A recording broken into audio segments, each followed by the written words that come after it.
고린도전서 6장에 보면 이런 말씀이 나옵니다. 모든 것이 내게 가하나 다 유익한 것이 아니요 모든 것이 내게 가하나 내가 무엇에든지 얽매이지 아니하리라. 고린도전서 6장 12절. 여기서 보면 모든 것이 내게 가하나, 즉 모든 것이 허용되나 그것들이 다 유익하진 않다고 말씀합니다. 그러면 왜 모든 것이 허용된다는 걸까요? 고린도전서 10장 31절 말씀처럼 너희가 먹든지 마시든지 무엇을 하든지 다 하나님의 영광을 위해 하라고 하셨기 때문입니다. 그래서 모든 것이 가하지만 그것들이 다 유익한 것이 아닌 이유는 그저 내 뜻, 내 욕구를 따라 행하는 것이기 때문입니다. 여기서 말하는 유익이란 영적인 유익을 의미합니다. 그리고 유익하지 않다는 말은 단순히 단어적으로 유익에 반대어는 무익이니까 무익하다는 의미라기보단 이롭게 한다는 유익이란 단어와 의미적으로 상충되는 해를 끼친다는 의미로 해석해야 합니다. 그래서 모든 것이 허용되지만 유익이 되지 않는다는 말은 그 행위를 하는 것 자체는 죄가 아닐 수도 있지만 그 행위가 결국은 나에게 해악을 가져다주는 역할을 하게 될 수 있다는 것입니다. 몇 년 전에 본 채널에 술과 담배, 드라마, 아이돌 음악, 죄인가 아닌가 라는 제목으로 영상 메시지를 전한 바 있습니다. 그 영상에서 이런 행위들 자체만 놓고 보면 성경적인 죄로 규정할 수 없을지 몰라도 이런 행위가 결국은 나에게 어떤 영적 유익으로 이어질 수 있는가를 생각해보면 이런 행위들을 하는 것의 정당성 여부를 분별해 볼 수 있다고 말씀을 드렸고, 그렇기 때문에 우리는 율법적 기준과 관점이 아닌 내 안에 살아서 역사하시는 성령의 인도함을 받으며 나아가야 한다고 말씀을 드렸습니다. 그런데 예를 들어 술 마시는 행위 자체를 죄로 규정짓게 된다면 이것은 하나님의 마음을 헤아리는 것과는 별개로 단순 율법적 관점을 견지하는 것입니다. 하지만 술 마시는 문제에 대해 이런 율법적 관점이 아니라 영적인 관점, 즉 하나님과의 직접적인 관계 안에서 이 문제를 대하게 되면 앞서 살펴본 성경 말씀처럼 이런 것들이 다 허용된다 하더라도 유익이 아닌 해를 가져다주는 열매를 맺게 되기 때문에 이런 행위를 하지 않게 되는 것입니다. 예를 들어 3, 4, 5, 5 모인 술자리에 동석한 상태에서 딱 한 잔만 마셔야지 라고 생각합니다. 그러다 결국 분위기에 휩쓸려 한 잔이 두 잔 되고 두 잔이 석 잔 되고 그러다 결국 술이 취함으로써 성경이 명백하게 말씀하는 죄된 행위가 됩니다. 그리고 거기에서 끝나지 않고 정신이 완전히 나가버린 상태에서 억눌려져 있던 죄성이 하나 둘 스물스물 기어 나옵니다. 그렇게 되면 주변 모두가 담배를 피고 있으니 나도 끊었던 담배가 땡기게 되고 또 동석자들과 함께 건전하지 않은 곳에 가서 더욱 죄된 행위를 하게 됩니다. 다소 극단적인 예로 보일 수도 있겠지만 이런 모든 것들이 다 술 마시는 행위에서 기인됩니다. 그렇기 때문에 술 마시는 행위 자체를 놓고 율법적인 관점으로 죄냐 아니냐 따지기보다 술을 마시는 행위를 하게 되면 나에게 어떤 열매를 가져다 줄 수 있는지, 그래서 내 안에 계신 성령님은 내가 어떻게 하길 원하시는지를 영적인 관점에서 들여다보게 된다면 우리는 이런 문제에 대해 어렵지 않게 결론을 내릴 수가 있습니다. 여기서 어떤 분들은 술을 정확히 딱 한 잔만 마시고 끝낼 수 있다고 하실 수 있습니다. 정말 그렇게 칼같이 끊을 수 있는 분도 있을 것입니다. 하지만 이것 역시 위험한 행위인 건 매 한 가지인 이유는 이렇게 스스로 칼같이 끊을 수 있게 되면 이 사람에겐 술 마시는 행위는 아주 당연히 할 수 있는 행위가 돼버리고 이런 가치 기준에 의한 판단은 여타 다른 행위들에도 그대로 미치게 됩니다. 그래서 실상은 하나님과 상관없는 자기 뜻, 자기 욕구대로 행하는 것임에도 이 또한 내 의지로 맺고 끊을 수 있다는 근거 없는 자신감으로 행동하면서 결국 그 행동 자체를 합리화하게 됩니다. 즉, 하나님의 뜻인지 아닌지를 겸비한 자세로 분별하려는 마음은 없이 자기 욕구대로 행하는 그 행위를 자기 의지로 얼마든 컨트롤할 수 있다 여기며 그렇게 자기 뜻대로 나아가는 것입니다. 앞에서 술 마시는 행위를 예로 들었지만 우리 생활 반경에 깊숙이 들어와 있는 영화나 드라마, 음악과 같은 미디어 영역들도 마찬가지입니다. 이런 것들을 보거나 듣는 것 자체는 우리에게 허용된 것들이라 말할 수 있습니다. 하지만 예를 들어서 내가 어떤 드라마를 보게 되었고 그 드라마에 그만 푹 빠져버렸습니다. 그래서 그 드라마를 한 번에 몰아서 다 보게 되었고 그렇게 하루 종일 드라마를 보고 나서 그 드라마 내용과 이미지 등이 머릿속을 지배하고 있는 상태에서 평소에 기도하던 기도 시간에 자세 잡고 기도를 하는데 기도가 전혀 되지 않습니다. 그러면 이렇게 드라마 보는 행위는 나에게 유익을 가져다 주는 게 아닌 해악을 가져다 주는 행위라 볼 수 있습니다. 물론 이것은 술 마시는 문제와는 다를 수 있습니다. 사람마다 적용되는 차이가 있을 수 있기 때문입니다. 그 사람의 마음의 동기와 방향성이 어떠하냐에 따라 이런 것들이 오히려 하나님의 마음과 뜻을 깨닫게 되는 수단으로 적용될 수도 있고 아니면 마찬가지로 내 욕구를 따라 추구하는 바가 될 수 있습니다. 앞서 얘기한 드라마를 보았다는 그 경우는 그 자체가 목적이 돼버리고 결국 자기 욕구에 이끌려 그것을 전적으로 추구하게 된 경우입니다. 그래서 이런 사람들은 자기가 좋아하는 영화나 드라마, 음악 등을 아무런 문제의식 없이 그냥 대놓고 즐기게 됩니다. 이런 경우엔 그저 내 눈과 귀를 즐겁게 해주는 목적을 위해 보고 듣고 즐기는 것이기 때문에 영화를 보더라도 영화 안에 특정 사상과 이념, 어젠다 등 어떤 숨겨진 메시지가 있는지에 대해 눈꼽만큼도 캐치하지 못합니다. 작가나 감독 등 만든 사람이 어떤 의도를 가지고 사상과 이념, 메시지 등을 그 안에 집어넣어서 사람들의 의식을 잠식하려 하는지 이런 부분들에 대해 전혀 캐치하지 못하고 그런 것들에 완전히 예속되어 버립니다. 마지막 때 사탄이 사람들을 미혹할 수 있는 가장 효과적인 통로는 바로 미디어 영역입니다. 그래서 마지막으로 가면 갈수록 우리가 보고 듣는 영화나 드라마, 애니, 음악 등 대부분의 미디어들은 만들어내는 이들이 처음부터 작정하고 사람들의 마음 안에 성경의 진리와 상충되는 반기독교적 사상과 가치관을 집어넣습니다. 그래서 나이의 많고 적음에 관계없이 일반 대중들을 상대로 하는 영화나 드라마의 작가, 연출가들을 보면 온갖 인본주의적 이데올로기를 통해 하나님을 대적하는 방향으로 미디어를 이끌어 나갑니다.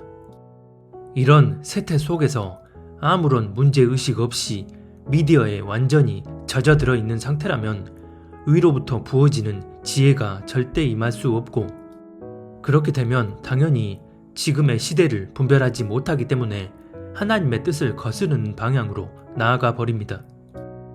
마지막이 가까우면 가까울수록 이런 미디어 영역 속에서 전 세계 모든 평범한 인류를 타겟으로 생산되어지는 것들 중 상당수는 하나님을 대적하고 거스르게 만드는 특정 어젠다의 실현을 위한 미혹된 사상과 이념들을 내포하고 있습니다.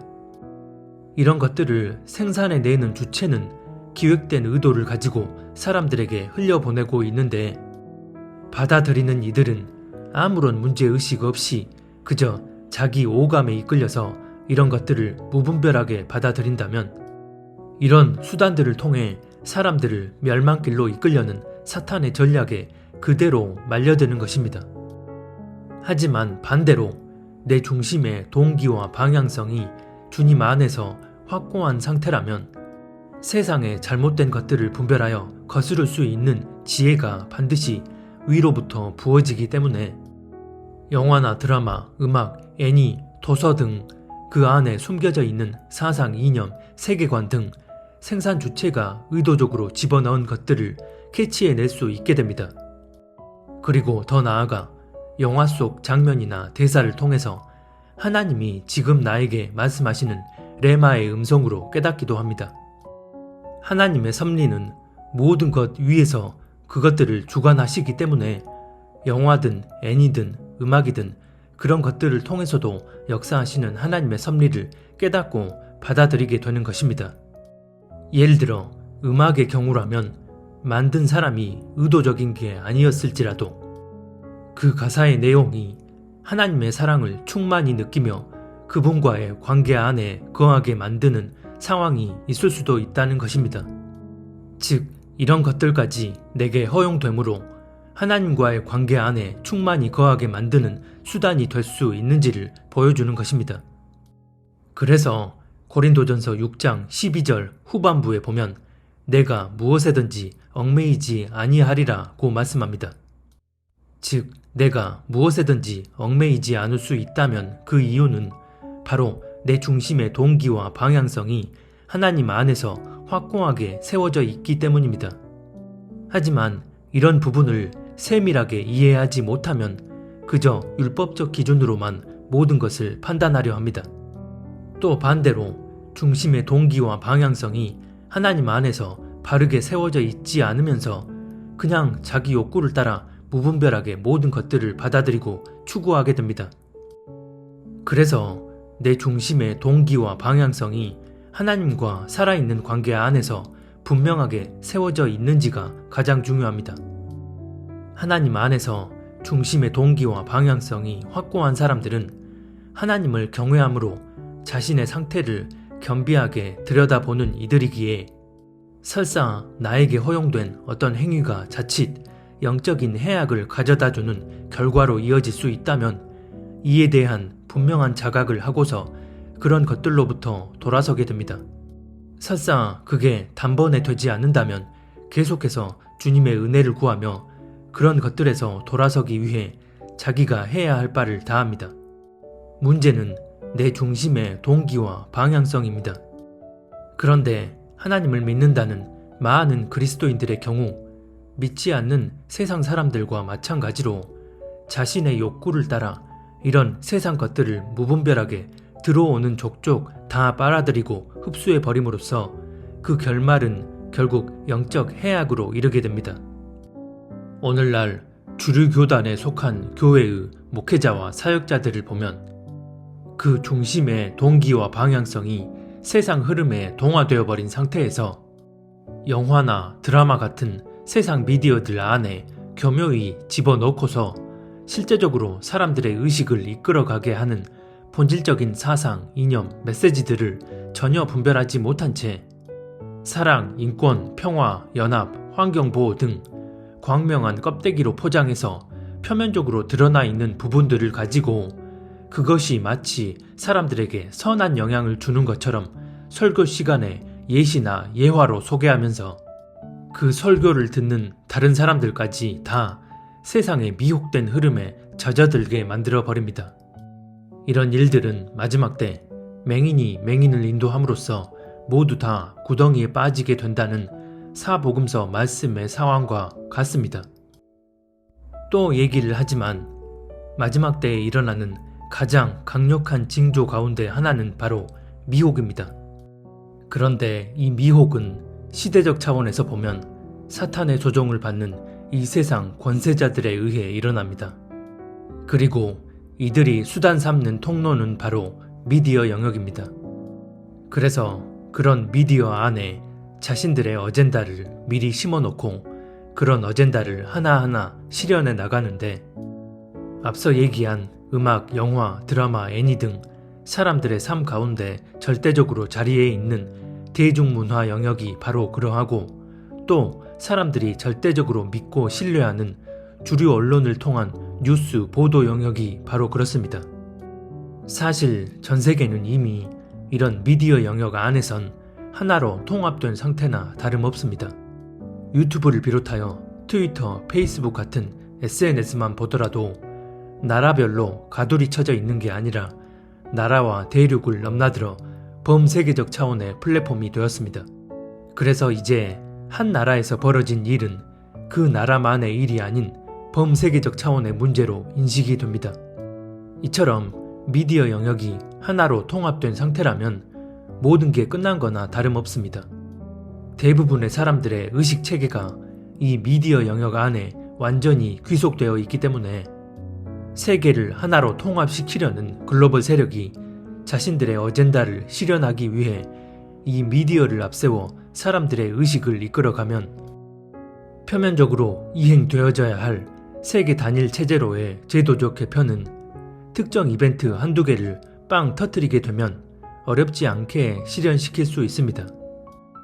또 요즘은 넷플릭스 같은 스트리밍 서비스가 세계적으로 보편화된 상태라서 이런 미디어 도구들을 통해 의식을 잠식하는 메시지를 사람들에게 주입하는 일들이 매우 수월해졌습니다. 그래서 최근 헐리우드 영화나 전 세계 대중들을 타겟으로 한 드라마들을 보고 있으면 선과 악을 대치시켜 놓고 노골적으로 반성경적 스토리를 펼쳐놓습니다. 등장하는 존재의 이름만 교묘하게 바꿔놓고 기독교의 하나님을 떠올리게끔 해서 아주 악한 신으로 묘사해놓고 반대로 사탄은 선한 존재인 것처럼 묘사하고 또 예수님을 메시아가 아닌 인간으로만 묘사해놓고 예수님의 신성을 부정하거나 아니면 메시아로 보이는 주인공이 기독교도 이슬람도 아니고 불교도 아닌 모든 종교를 아우르는 존재인 것처럼 아주 노골적으로 자신들의 어젠다를 주입합니다. 말 그대로 하나님의 말씀인 성경을 왜곡하면서 사람들의 마음 안에 그런 메시지들을 집어넣는 것입니다. 특히 SF 영화나 드라마를 보면 사람들의 몸에 무언가를 집어넣고 생각과 감정을 컨트롤한다거나 AI가 사람과 같은 감정과 생각, 자아를 가지고 이 세상에 군림하게 된다거나 유전자 조작을 통해 괴생물체를 만들어낸다거나 인간의 신체를 변형시킨다는 그런 식의 스토리는 이제 영화 속에서만 일어나는 일이 아님을 알아야 합니다. 이처럼 글로벌 세력들이 자신들의 어젠다를 영화나 미디어에 미리 심어놓는 이유 중 하나는 대중들을 자신들이 설계해 놓은 프레임 안에 가둬놓기 위함입니다. 즉, 이런 일은 영화 속에서나 일어나는 일로 치부해버리게끔 만들기 위함이라는 것입니다. 하지만 진짜 현실은 영화 속에 등장하는 그런 진일보한 기술력을 이미 확보해 놓고서 마치 현실에서 통용되는 일반적인 기술력과는 동떨어지는 듯한 CG와 이야기 전개를 통해 사람들을 그 영화 속 프레임 안에 가둬놓고 그렇게 사람들의 마음을 무장해제시켜서 자신들의 어젠다 안으로 알아서 기어들어오게끔 하는 것입니다. 그래서 혹여나 자기가 알고 있다는 상식과 지식의 차원에서 에이, 이런 건 말도 안 돼, 아직 시기상조야 라고 단정지어 버리는 것은 말 그대로 저 악한 세력들의 먹잇감이 되기 위한 가장 최적의 행동 자세입니다. 왜 요한계시록에 보면 전 세계가 하나로 통합된 짐승 정부가 들어서게 되고 생명책에 이름이 기록되지 않은 이 땅의 모든 사람들이 다 짐승과 우상에게 경배하고 짐승 마크를 받게 되는지를 한번 생각해 보시기 바랍니다. 계시록이 예언하는 이 일은 결코 먼 미래의 일이 아닙니다. 수면 위로 드러나게 될 이 글로벌 통제 시스템의 완성을 위해 우리가 살고 있는 지금부터 진행되어 가고 있는 것이고 그 날이 수면 위로 드러날 날이 얼마 남지 않은 상황입니다. 그런데도 대부분의 사람들이 인식하지 못하고 있는 이유는 이들이 목적하고 추구하는 모든 것들이 다 자기 정욕에 의한 이 세상의 것들이기 때문입니다. 그래서 사탄의 조종을 받는 어둠의 세력들은 그렇게 자기 정욕에 이끌려 사는 사람들의 세속적 습성을 이용해 멸망길로 이끄는 것입니다. 여기서 자기 정욕에 의한 이 세상 것들이란 먼저는 이 땅에서 그저 돈 많이 벌고 내 몸뚱아리 편하게 잘 먹고 잘 살려는 세상에 뿌리 내려진 마음의 욕구를 의미하고 또 앞에서 계속 얘기한 것처럼 세상에서 보여지고 들려지는 것들, 즉 우리의 오감을 사로잡는 미디어들을 의미합니다. 이것을 성경은 육신의 욕망과 안목의 정욕이라고 말씀합니다. 이 세상이나 세상에 있는 것들을 사랑하지 말라.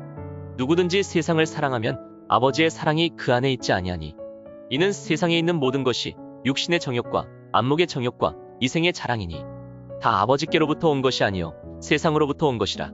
요한일서 2장 15-16절.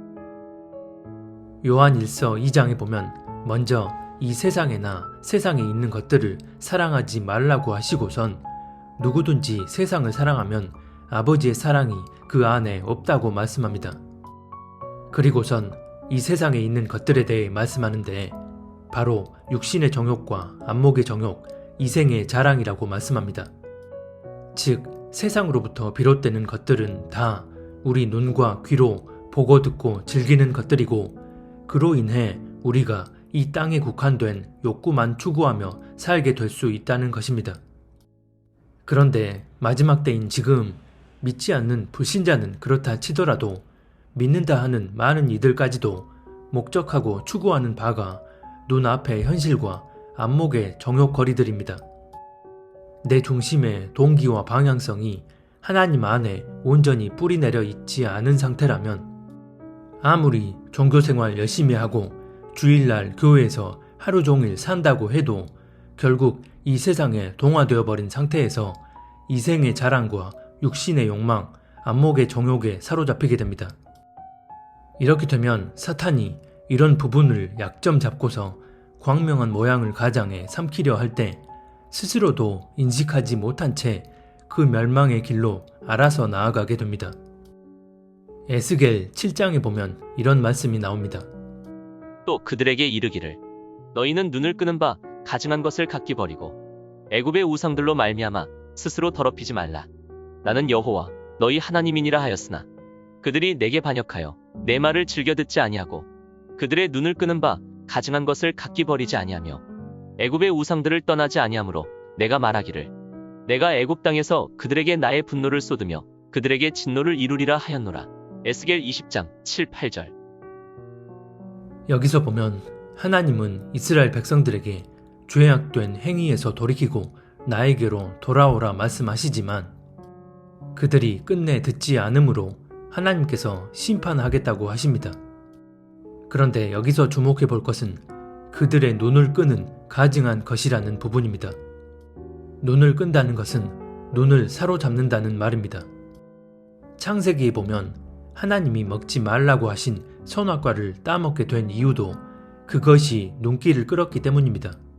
여자가 그 나무를 본즉 먹음직도 하고 보암직도 하고 지혜롭게 할 만큼 탐스럽기도 한 나무인지라.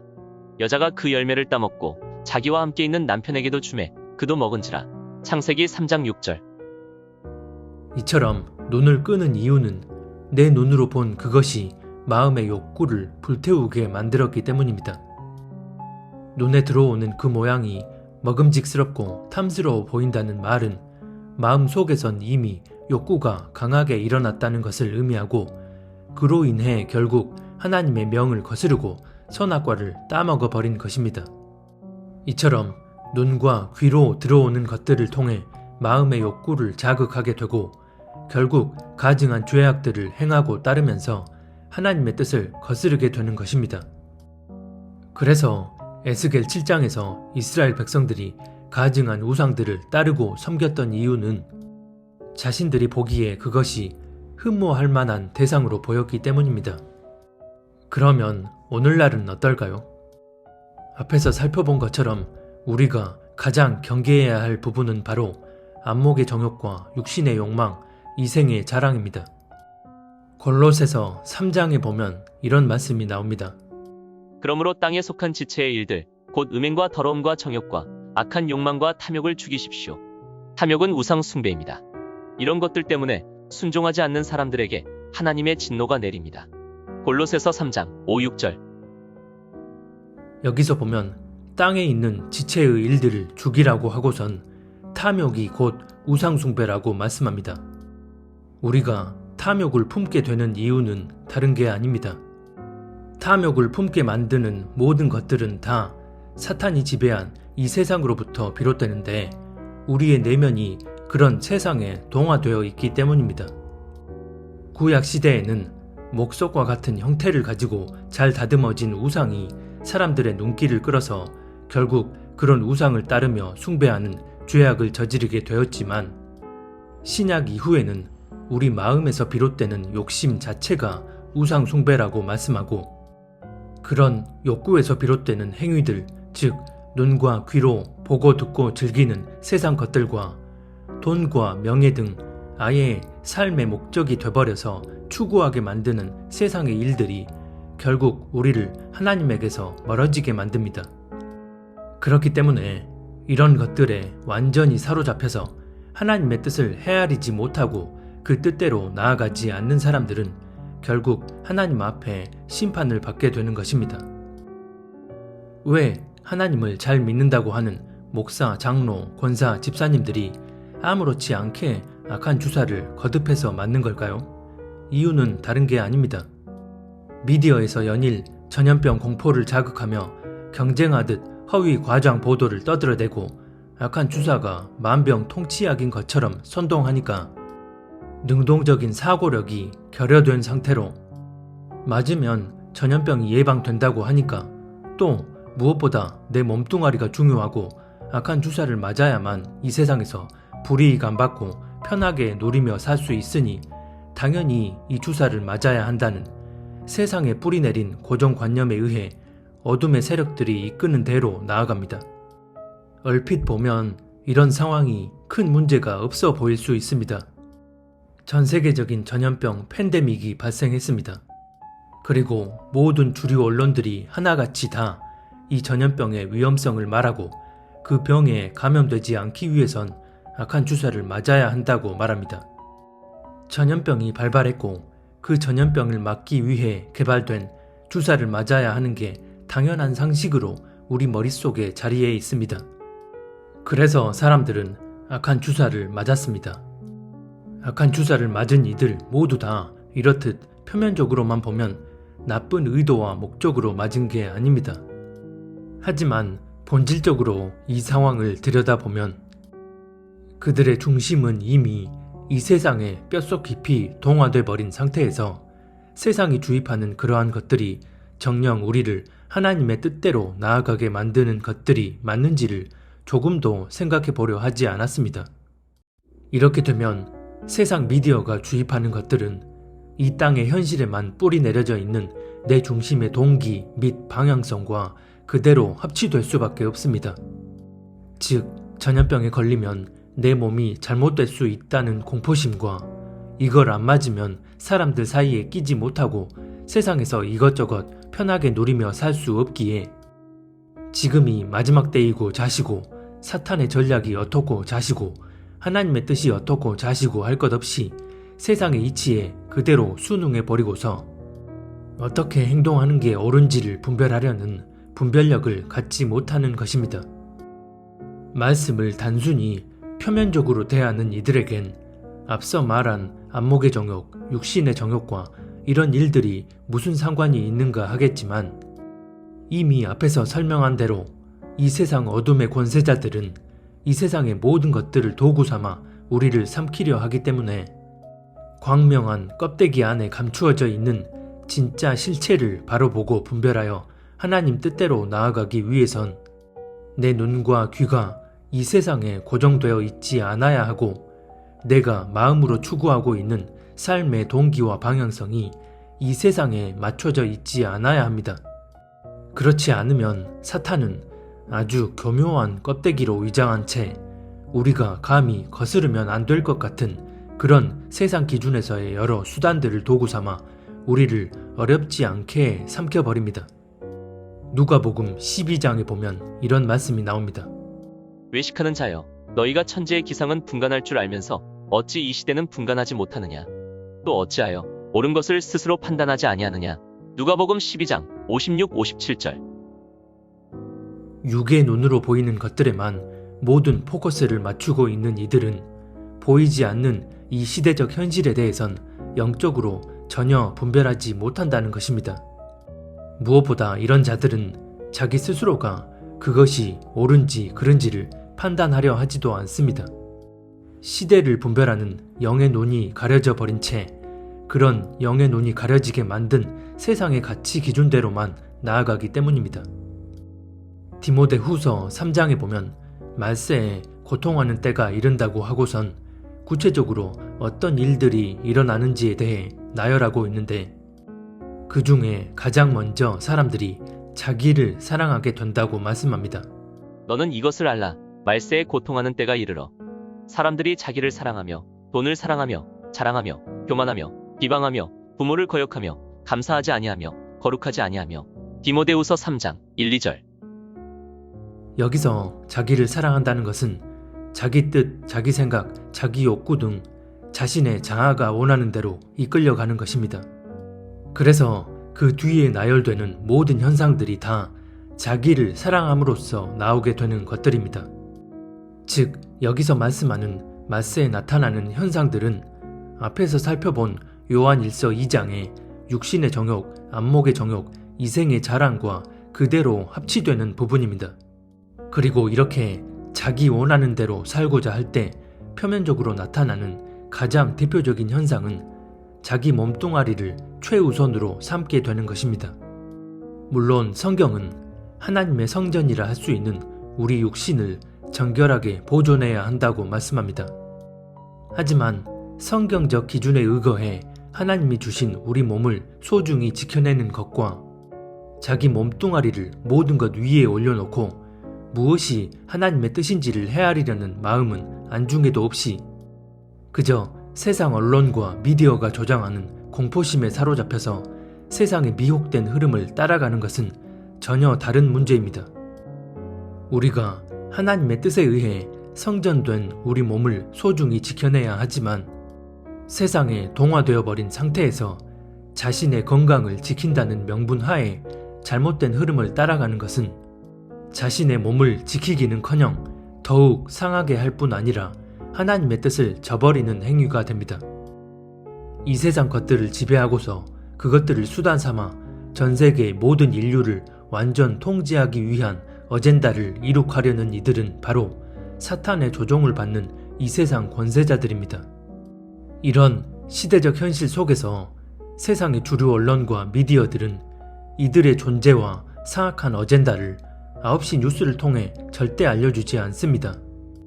하나님 안에서 중심의 동기와 방향성이 확고히 세워져 있는 자들만이 영화나 음악, 드라마 등을 만든 감독이나 작가의 의도를 캐치하고서 그 안에 숨겨져 있는 사상이나 메시지를 분별할 수 있다고 말씀드린 것처럼 하나님과 살아있는 관계 안에서 중심의 동기와 방향성이 확고히 세워져 있는 자들만이 세상으로부터 오는 일방적인 흐름에 휘둘리지 않고 진실을 가장한 거짓을 분별하여 하나님 뜻대로 나아갈 수 있는 하늘의 지혜가 따르게 됩니다. 하지만 세상 흐름에 동화되어 버린 이들은 아무런 문제의식 자체를 갖지 않기 때문에 주류 언론, 미디어에서 내보내는 것들을 일방적으로 빨아들이고 흡수합니다.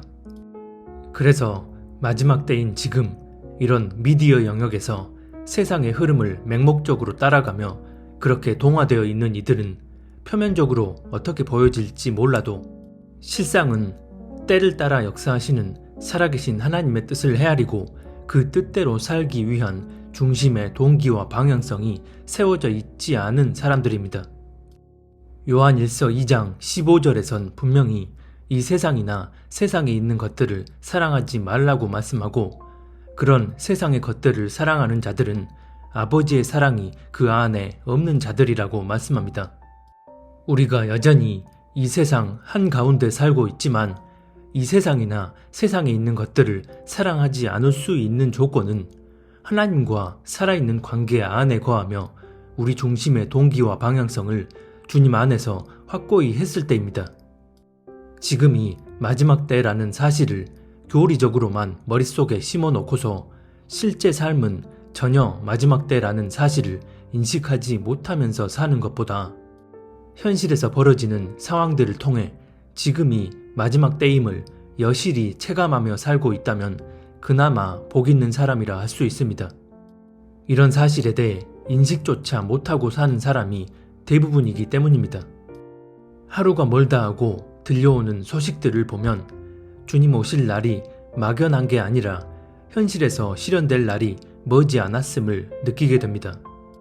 이처럼 주님 오심이 임박해 있는 마지막 때의 타임라인 속에서 하나님을 사랑하고 경외하는 그리스도인이 맞다면 더더욱 살아계신 하나님께만 초점을 맞추고 삶의 모든 영역 속에서 그분의 은혜를 구하며 그 은혜로 하루하루를 살아낼 수 있어야 합니다.